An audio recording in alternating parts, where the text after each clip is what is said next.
What is going on, everybody? Been a diehard Pistons fan since 2003, and this team is sizzling. The Detroit Pistons had what I would consider to be the biggest win of the year as they won last night against the Boston Celtics by a score of 117 to 97, beating the defending champions by 20 to advance their win streak to 8. In this video, we're going to go through and highlight 3 key performances from last night's game and just talk about the game in general, because this was maybe the most fun that I've had watching a Pistons game since I was 8 years old and they were in the NBA championship. So we're going to hop right into it. And the first guy that we need to talk about is, of course, Malik Beasley. Malik Beasley finishes the night with a solid 26 points off the bench, chipped in 5 boards, 2 assists, 1 steal, and 1 block. He was 10 of 17 from the floor and 6 of 11 from 3. And those stats are great, but the amount of energy that he brought in the 22 minutes that he played was just absolutely unreal.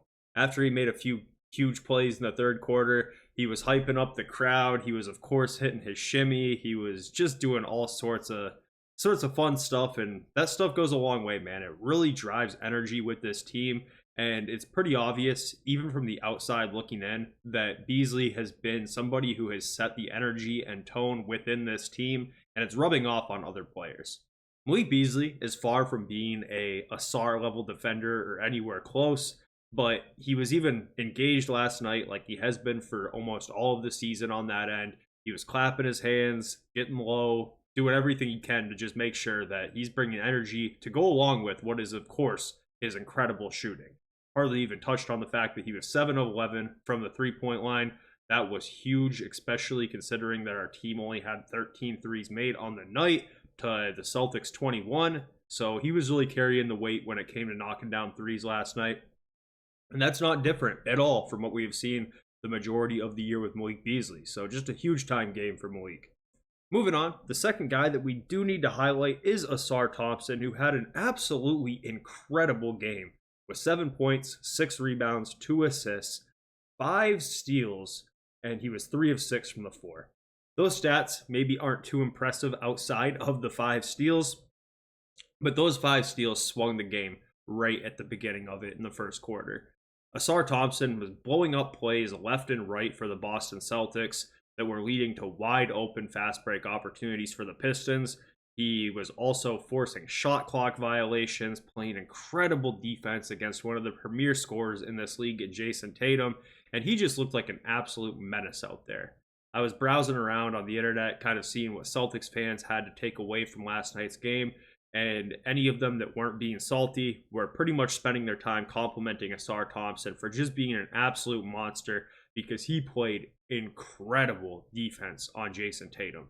We have seen Ausar Thompson play great defense since the day that he has stepped his foot into this league, but it's only getting better, and that showed last night with those 5 steals in the first half. I think there was 4 of them, but even in the second half, it was still just shut down city every time that he had a one-on-one situation with Jayson Tatum. It either forced Tatum to take a bad shot, forced him to turn the ball over, a couple 4 shot clock violations that won't show up in the stat sheet, and very occasionally Tatum would just show that he's a superstar and find a way to score on him, but it did not happen much. So overall, an incredible game for Ausar Thompson. He did get hurt towards the end of the game. My stomach dropped when I saw that happen, because he just did not get up for a very long time after the play was finished, and the Pistons had to intentionally foul to get him off the floor. Thankfully, it does seem like he's going to be okay. I heard that it was potentially just a cramp. That's what JB said in the post-game interview. So hoping that's the case. We definitely need him to be anywhere near as successful as we potentially can be and want to be. So really hoping that it's nothing serious with Ausar Thompson, and I don't think it is. So that's a good sign. But I'm not going to lie, I was very, very scared. So, moving on, the next player we do need to discuss is Cade Cunningham. Cade finishes the night with 21 points, 4 rebounds, and 11 assists. And this was actually a down night for Cade. Isn't it crazy that we have a superstar on our team that can go out and get 21 points, 4 rebounds, and 11 assists against the defending champions and a win? And you can actually say with a lot of confidence that this was a down game for him? Just absolutely wild stuff. He was 9 of 21 from the floor, still found big time ways to impact the game, had 4 turnovers, which is just very, very slightly below average for him. So overall, a very solid game for Cade, but not anything crazy. I mean, this is below average. His points were below his average, his rebounds were below his average, his shooting percentage was below average.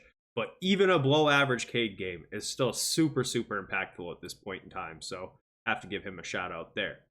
Overall, just an amazing game. Right off a tip-off, we came out with so much energy that we had the Celtics pretty much in our sights right off of tip-off. We went up 9-2 right away and never really looked back. Of course, the Boston Celtics did find ways to chip back into the game. They got insanely hot from the three-point line in the second quarter. I think in the second quarter, they were like 12 of 14 from three or something like that. But the Pistons weathered them off with no problems whatsoever and managed to get a win at home against the defending champions.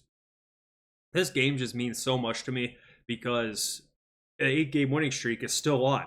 Of course, we do have to bump into Denver soon in our next game, which will also be a tough challenge. But I would be lying if I said that I was pretty sure that the Pistons were not going to make it past 8, just because I really do think highly of this Celtics team.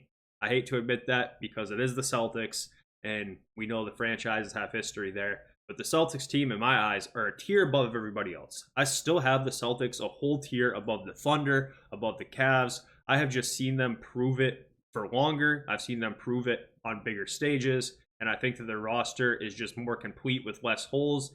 Even without Jaylen Brown, this roster is still super tough.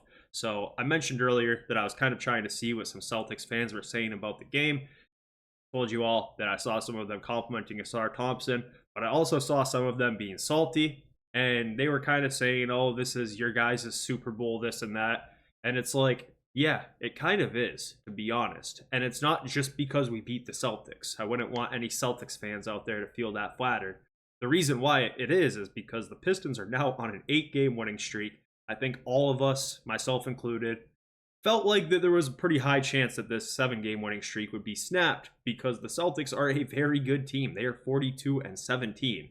So the fact that we were able to not only go out there, but win in a very convincing way by 20 points, and it wasn't because the Celtics were just cold from 3 or something like that. We just flat out out-hustled them, outworked them, brought more energy, and played well on the offensive end ourselves.